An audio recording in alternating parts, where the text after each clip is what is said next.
اب سوال پیدا ہوتا ہے کہ اس نفس کو کنٹرول کرنے کا کیا طریقہ ہے؟ تو تین باتیں بڑی اہم ہیں۔ پہلی بات کہ نفس کو شہوات سے روکا جائے۔ کوئی بھی خواہش نفسانی انسان کے ذہن میں پیدا ہو، فوراً اس پر عمل نہیں کرنا چاہیے، بلکہ اس کو روکنا چاہیے، اس پہ عمل نہیں کرنا۔ تو نفس کو خواہشات سے روکا جائے، پہلی بات۔ دوسری بات، نفس پر عبادات کا بوجھ ڈالا جائے۔ جتنا زیادہ عبادت کا بوجھ ڈالیں گے اتنا نفس کمزور ہوگا۔ زیادہ نوافل پڑھیں، زیادہ تلاوت کریں، زیادہ روزے رکھیں، زیادہ ذکر کریں۔ جتنا عبادت زیادہ کریں گے اتنا نفس کمزور ہوگا۔ اور تیسری بات کہ اللہ سے دعا مانگتے رہے، کیونکہ نفس کی اصلاح اللہ کی رحمت کے بغیر ممکن نہیں۔ قرآن پاک میں ہے وَمَا أُبَرِّئُ نَفْسِي إِنَّ النَّفْسَ لَأَمَّارَةٌ بِالسُّوءِ إِلَّا مَا رَحِمَ رَبِّي۔ جس پر رب کا رحم ہوتا ہے اس بندے کا نفس جو ہے وہ سیدھا ہو جاتا ہے، ورنہ تو نفس کا سیدھا ہونا مشکل ہے۔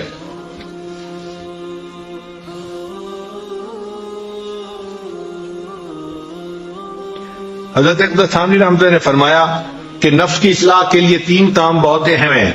پہلا کام مرشد کامل کی خدمت میں رہے، دوسرا کام اپنے دشمنوں اور حاسدوں سے سبق سیکھے، اور تیسرا کام کہ دوسرے لوگوں سے عبرت پکڑے۔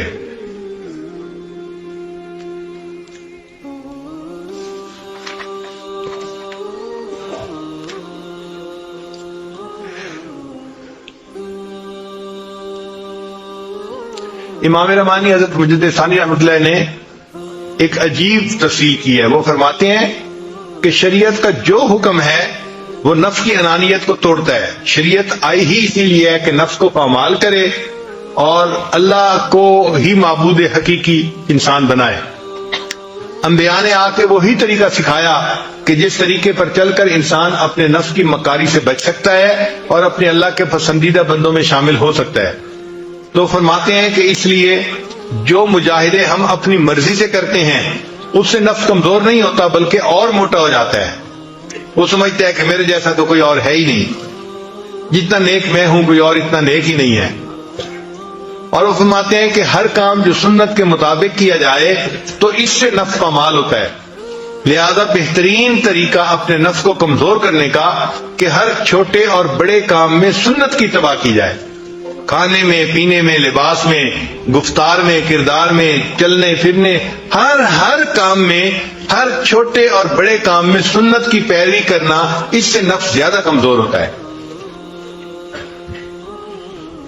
فرماتے ہیں انبیاء علیہ الصلوات و تسلیمات کی بعثت سے مقصود اور شرعی احکامات میں حکمت کی وجہ یہی ہے کہ نفس امارہ عاجز اور خراب ہو جائے، کیونکہ شرعی احکامات نفسانی خواہشات کو دور کرنے کے لیے وارد ہوئے ہیں۔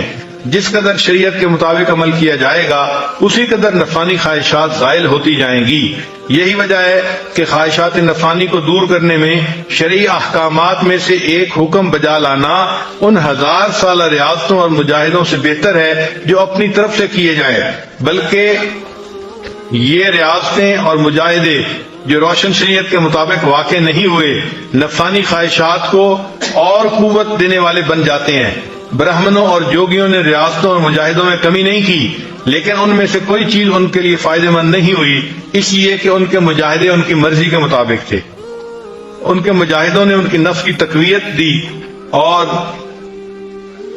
ان کے سوا ان کو کچھ حاصل نہ ہوا۔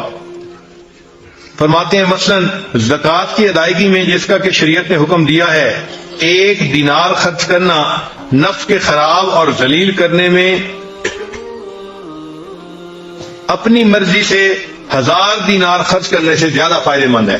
یعنی ایک بندہ اپنی مرضی سے 1000 دینار صدقہ کرتا ہے، وہ فرماتے ہیں کہ 1000 دینار سے نفس کمزور نہیں ہوتا، لیکن زکوٰۃ کی ادائیگی میں 1 دینار کے خرچ کرنے پر نفس کمزور ہو جاتا ہے، چونکہ وہ شریعت کا حکم ہے۔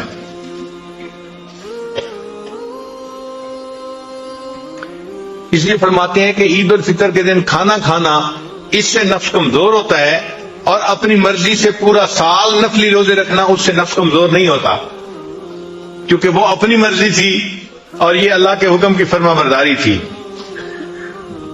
نماز فجر کی 2 رکعتوں کو جماعت کے ساتھ ادا کرنا جو کہ سنتوں میں سے ایک سنت کا بجا لانا ہے، اس بات سے کئی درجے بہتر ہے کہ انسان تمام رات نفل نماز ادا کرتا رہے اور فجر کی نماز جماعت کے بغیر ادا کرے.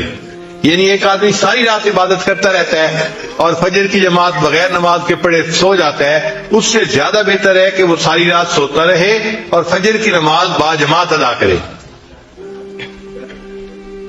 غرض ہے کہ جب تک نفس کا تزکیہ نہ ہو اور دماغ سرداری کے مال خولیہ کی پلیدی سے پاک نہ ہو، نجات محال ہے. اس مرض کے دور کرنے کی فکر ضروری ہے تاکہ ایسا نہ ہو کہ اس مرض میں ابدی موت آ جائے.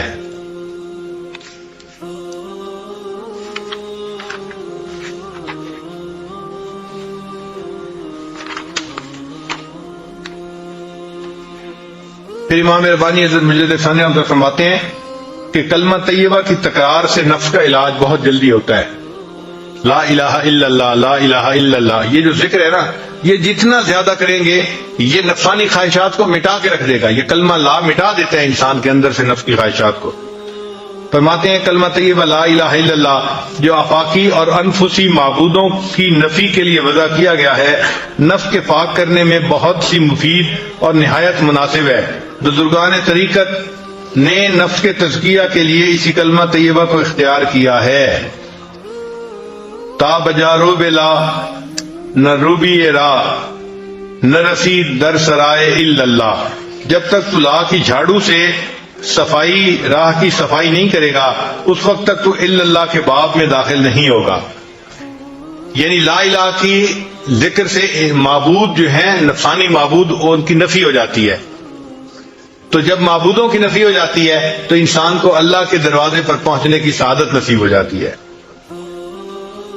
اس لیے لا الہ الا اللہ جو ہے یہ انسان کے دل کو روشن کر دیتا ہے. نبی علیہ السلام نے ارشاد فرمایا جددوا ایمانکم بلا الہ الا اللہ، بقول لا الہ الا اللہ، کہ تم لا الہ الا اللہ کے کلمے کو پڑھ کر اپنے ایمان کی تجدید کر لو، اس کو تازہ کر لیا کرو.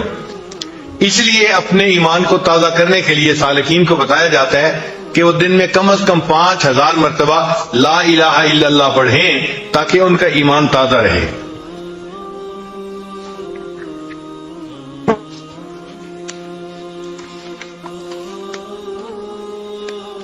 جب اطمینان نفس میسر ہو جائے تو احکام الہی کا مطیع ہو جاتا ہے، مخالفت کی مجال نہیں رہتی اور راضی مقبول ہو جاتا ہے. یہ چیزیں میں رکھیے کہ ایک ہے نفس امارہ جو ہر حال میں گناہ ہی کرواتا ہے، اس کو نفس امارہ کہتے ہیں. ایک ہے نفس لوامہ، وہ نفس جو گناہ تو کروا دیتا ہے مگر بعد میں بندے کو ندامت ہوتی ہے. ہم میں سے اکثر لوگ نفس لوامہ والے لوگ ہیں کہ ہم گناہ بھی کر لیتے ہیں بعد میں پچھتاتے بھی ہیں کہ ایسا نہیں کرنا چاہیے تھا. اور ایک ہے نفس مطمئنہ. نفس مطمئنہ اس کو کہتے ہیں کہ وہ اتنا کمزور ہو جاتا ہے کہ شریعت کی مخالفت چھوڑ دیتا ہے بلکہ شریعت کے اوپر متفق ہو جاتا ہے، وہ نفس مطمئنہ ہو جاتا ہے. ایسے وقت میں مکروہات شرعیہ مکروہات طبعیہ بن جاتی ہیں. جن چیزوں سے شریعت نے کراہت کی انسان کا دل بھی اس سے کراہت کرتا ہے. یہ اولیاء کاملین کو مقام نصیب ہوتا ہے. اللہ کرے کہ ہمیں بھی یہ مقام نصیب ہو جائے، نفس مطمئنہ نصیب ہو جانا. لیکن جب نفس مطمئنہ نصیب ہو جاتا ہے تو اس وقت پھر انسان شریعت کی حقیقت کے اوپر عمل کرتا ہے. امام ربانی رحمۃ اللہ نے 2 باتیں لکھی ہیں. وہ کہتے ہیں کہ جب تک نفس مطمئنہ حاصل نہیں ہوتا انسان شریعت کے ظاہر پہ عمل کر رہا ہوتا ہے، اور جب نفس مطمئنہ نصیب ہوتا ہے تب انسان شریعت کے باطن پہ عمل کرتا ہے، تب اس کو اصل شریعت پر عمل کرنے کی توفیق نصیب ہوتی ہے.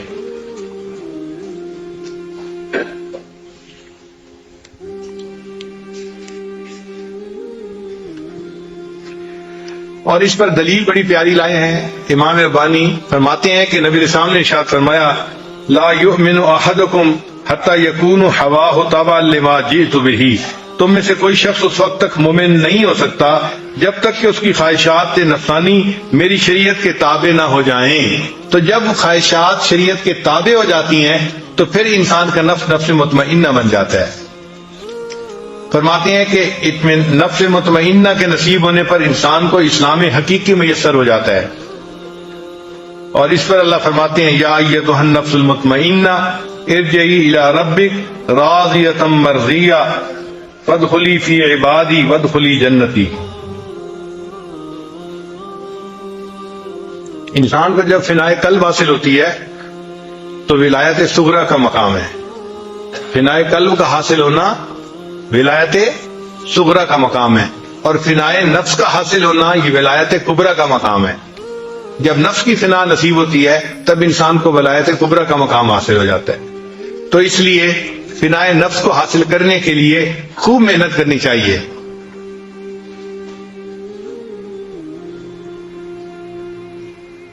امام ربانی رحمۃ اللہ فرماتے ہیں کہ دیکھیں جو سب سے برا تھا جب نیکی پہ آیا تو سب سے اچھا وہی بن گیا. حدیث مبارکہ ہے خیارکم فی الجاہلیت خیارکم فی الاسلام اذا فقہوا، کہ جو تم میں جہالت میں سب سے آگے تھے جب اسلام پر آئیں گے تو وہ اسلام میں دوسروں سے آگے بڑھ جائیں گے. تو فرماتے ہیں کہ یہ نفس مکاری میں سب سے آگے تھا، جب یہ سیدھا ہوا تو یہی انسان کی ترقی کا سبب بن گیا اور انسان کو اللہ کے قرب حاصل ہونے کا سبب بن گیا. تو یہی نفس جب سیدھا ہوتا ہے تو انسان کو فرشتوں سے اونچا مقام حاصل ہو جاتا ہے. حالانکہ یہی تھا جس نے انسان کو شیطان بنایا ہوا تھا. تو جب بدکار تھا تو سب سے بدکاری بڑی اسی نے سکھائی تھی کہ انسان کو شیطان بنا دیا. جب سیدھا ہوا تو یہی نفس جو تھا انسان کی ترقی کا سبب بن گیا اور انسان کو اس نے فرشتوں سے اوپر مقام عطا فرما دیا. یعنی ذکر کرنے سے اور اتباع سنت کرنے سے ایک ایسا مقام آ جاتا ہے کہ جہاں نفس شریعت کی فرمانبرداری پہ آمادہ ہو جاتا ہے اور وہ شریعت کی مخالفت چھوڑ دیتا ہے. اس کو نفس مطمئنہ کہتے ہیں، اور ہم اللہ سے اس نفس مطمئنہ کے حصول کی دعائیں کرتے ہیں. تو اس کا مطلب یہ ہوا کہ اگر ہم چاہتے ہیں کہ ہم اللہ کے مقرب بندے بنیں تو ہمیں اپنے نفس کی مخالفت کرنا سیکھنا پڑے گا، اس پر محنت کرنی پڑے گی. اور اگر کبھی کوئی خواہش ٹوٹے تو اس پہ تڑپنے کی ضرورت نہیں ہے، گھبرانے کی ضرورت نہیں ہے، غصے میں آنے کی ضرورت نہیں ہے، بلکہ اس کو اللہ کی طرف سے سمجھیں اور خوش ہوں کہ اچھا میری خواہش ٹوٹی. اب ایک نقطہ اور بھی سن لیجئے کہ اگر انسان کا نفس مطمئنہ بن جائے تو اب تو وہ نفس مطمئنہ بن گیا، کیا اس کے بعد انسان اپنے نفس کی پیروی کر سکتا ہے؟ جواب، اس کے بعد بھی نہیں کر سکتا. یعنی نفس کی پیروی نفس مطمئنہ حاصل ہونے کے بعد بھی نہیں کرنی ہی نہیں نفس کی پیروی. یہ نقطہ سمجھیں. کوئی یہ نہ کہے کہ جی اب تو میرا نفس مطمئنہ بن چکا لہذا اب جو جی میں آ رہا ہے میں اس کو پورا کر لوں. ایسا نہیں کر سکتے. نفس کی پوری زندگی مخالفت کرنی ہے، اور اللہ تعالیٰ بندے سے نفس کی مخالفت کرواتے رہتے ہیں، اس کی نفس کی خواہشات کو توڑتے رہتے ہیں. اچھا ایک نقطہ اور بھی سمجھ لیجئے کہ قرآن مجید کی آیت ہے وَلِمَنْ خَافَ مَقَامَ رَبِّهِ جَنَّتَانِ، کہ جو رب کے سامنے کھڑے ہونے سے ڈر گیا اس کے لیے 2 جنتیں. تو مفسرین نے اس کے 2 طرح کے ترجمے کیے ہیں. بعض مفسرین نے ترجمہ یہ کیا ہے کہ ایسے بندے کو اللہ تعالیٰ جنت میں 2 محل عطا فرمائیں گے. یہ ایسا ہی ہے جیسے ایک بندے کا ایک گھر لاہور میں ہوتا ہے، ایک کراچی میں ہوتا ہے، ایک اسلام آباد میں ہوتا ہے، تو 2 گھر ہوتے ہیں اس کے. اللہ تعالیٰ بھی اس کو 2 جنتیں عطا فرمائیں گے. ایک اس کو ایک جگہ گھر حاصل ہوگا اور دوسرا اس کو ہو سکتا ہے نبی علیہ السلام کے قدموں میں اللہ گھر عطا فرما دے. تو 2 گھر اس کو ملیں گے جو اپنے نفس کی خواہشات سے بچ جائے گا. اور بعض مفسرین نے ترجمہ کیا ہے کہ نہیں، اس کا ترجمہ یہ ہے کہ اس کے لیے 2 جنتیں ہیں، ای جنت الدنیا و جنت الآخرہ.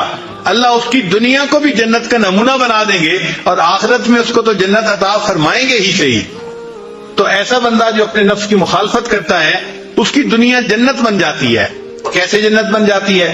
جنت وہ جگہ ہے وَلَكُمْ فِيهَا مَا تَشْتَهِي أَنفُسُكُمْ، کہ جہاں انسان کی ہر خواہش پوری ہوگی. تو انسان ایک ایسے مقام پہ پہنچ جاتا ہے اپنے نفس کی مخالفت کرتے کرتے کہ اللہ تعالیٰ اس کے نفس کی ہر چاہت کو پورا فرما دیتے ہیں. اس کے دل میں خواہش پیدا ہوتی ہے اللہ اس کو پورا کر دیتے ہیں. یعنی ایک مرتبہ میں نے اپنے حضرت حمزہ سے سوال پوچھا کہ حضرت ایک آدمی مستجاب الدعوات ہوتا ہے، یہ تو بڑا اونچا مقام ہے. حضرت مان لگے ہاں. میں نے کہا کیا اس سے بھی اونچا مقام ہے؟ حضرت مان لگے ہاں. مستجاب الدعوات بندے کو تو مانگنا پڑتا ہے. ایک ایسا بھی مقام ہے جہاں بندے کو اللہ بن مانگے دے دیتے ہیں، اس کے دل میں چاہت پیدا ہوتی ہے اللہ اس کو پورا فرما دیتے ہیں. ایک مقام اس سے بھی اونچا ہے، اور یہ اللہ مومن کو عطا فرماتے ہیں کہ مومن کے دل میں چاہت پیدا ہوئی اللہ اس کو پورا کر دیتے ہیں۔ اسی مقام کی طرف اشارہ کیا علامہ اقبال نے، خود ہی کو کر بلند اتنا کہ ہر تقدیر سے پہلے خدا بندے سے خود پوچھے بتا تیری رضا کیا ہے۔ اللہ بندے سے پوچھتے ہیں میرے بندے تو کیا چاہتا ہے، چونکہ یہ بندہ نفس کی تمام خواہشات کو توڑ چکا، اب اللہ اس کی خواہشات کو پورا کرنا چاہتے ہیں، تو اللہ نے اس کی دنیا کی زندگی کو اس کے لیے جنت بنا دیا، چنانچہ اللہ اس کی خواہشات کو پورا کر دیتے ہیں۔